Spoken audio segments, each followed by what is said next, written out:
názvu dnešního videa. Dnes konečně jsem se dostala k tomu, abych pro vás připravila tohleto video na výrobu bílkové polevy na vánoční perníčky. Jak správně udělat polevu, aby se nedrolila, aby se neroztékala. V podstatě neexistuje žádný univerzální recept. Jediné, co vám můžu poradit, přesně odvažujte dané suroviny, hlavně bílek. Protože každé vajíčko má jinak veliký bílek. Kvalitu polevy může ovlivnit i stáří vajíčka. Já léta radši dělám to, že si odvážím zhruba 39 až 40 gramů bílku. Když je 38, musím ubrat samozřejmě moučkového cukru. 180 gramů moučkového cukru. Další problém. Moučkový cukr není práškový cukr, úplně takový ten nadýchaný pudrový cukr. I ten se dá sehnat, ten pudrový cukr. Ten je opravdu jemně umletý, a je nadýchaný. Pokud použijete moučkový cukr, musíte ho několikrát prosít. 2krát, 3krát. Společně s jednou lžičkou bramborového škrobu. Pozor, ne kukuřičného, to je maizena. Solamil, to je bramborový škrob. A na závěr přikapáváte citronovou šťávu. Citronovou šťávu dávám postupně, vždy podle toho, jak ta bílková poleva vypadá. Jednu čajovou lžičku solamilu.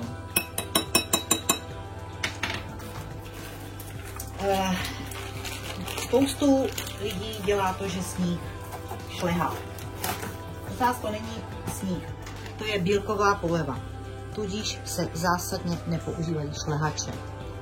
Buď prostě normálně budete metličkou vymíchávat, nebo vařečkou, nebo si vemte hnětací háky, ne šlehací háky, ale hnětací háky a klidně 5-10 minut na ten nejnižší režim hněďte, jako když se hněte kynuté těsto.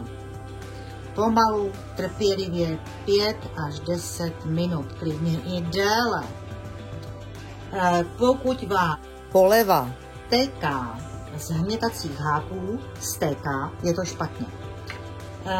Musí vám pomalinku v takových proužcích skapávat. Pokud teče, máte tam málo suchých surovin. Pokud naopak je příliš hutný, že ho nedostanete ani do plnící pistole, musíte přidat pár kapek citronové šťávy. Já léta používám tuhle sadu, kde je několik velikostí nástavců. Můžete použít i cukrářský sáček, můžete použít v nejhorším i obyčejné pytli, kterým ustřínete růžek, i tím můžete zdobit. Samozřejmě nikdy nedocílíte tenkých tvarů, ale i s tím se dá pracovat. Já myslím, že jsem řekla asi všechno, takže se pustíme do toho. Minimálně 2krát prosejte cukr se solamilem.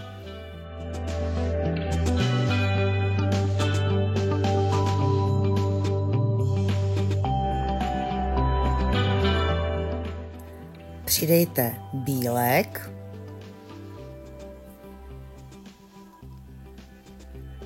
a po kapkách přidávejte citronovou šťávu.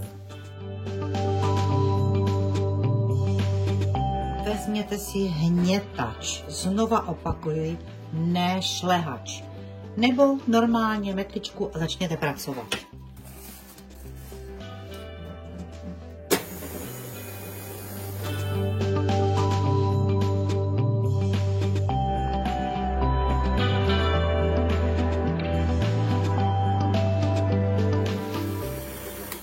Na polevu vážně nespěchejte, na nejnižší stupeň.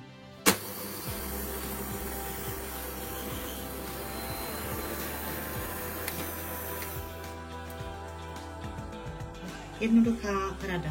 Pokud skápne a dělá mu to trošku problém, je to ideál. Nebo když se to dobře vidíte,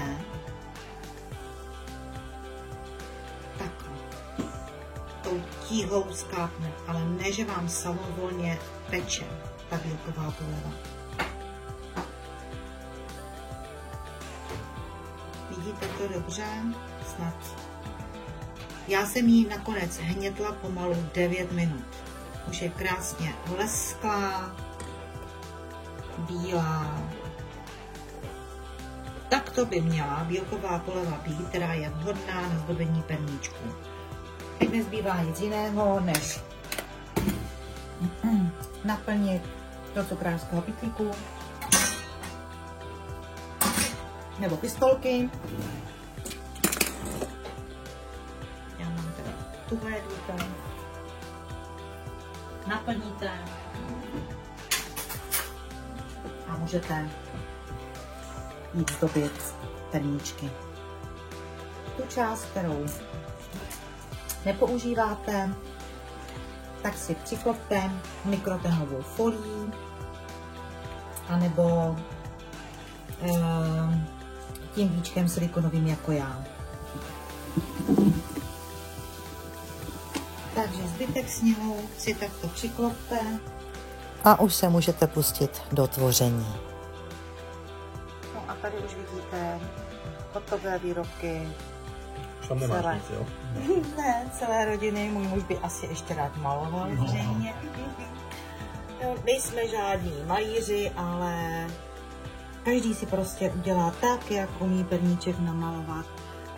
Trubičku jsem vzala vlastně na 2 nebo 1,5 mm, aby nemuseli se tak s tím vyplat, protože samozřejmě, kdybych jim dala jenom 0,5 mm trubičku na zdobení, tak samozřejmě ty linie byly krásně tenké, ale samozřejmě spousta malování. Takže tímto se s vámi loučím, přeji hodně zdaru, věřím, že poleva se vám podaří, není na ní nic těžkého a budu se s vámi těšit příště, mějte se.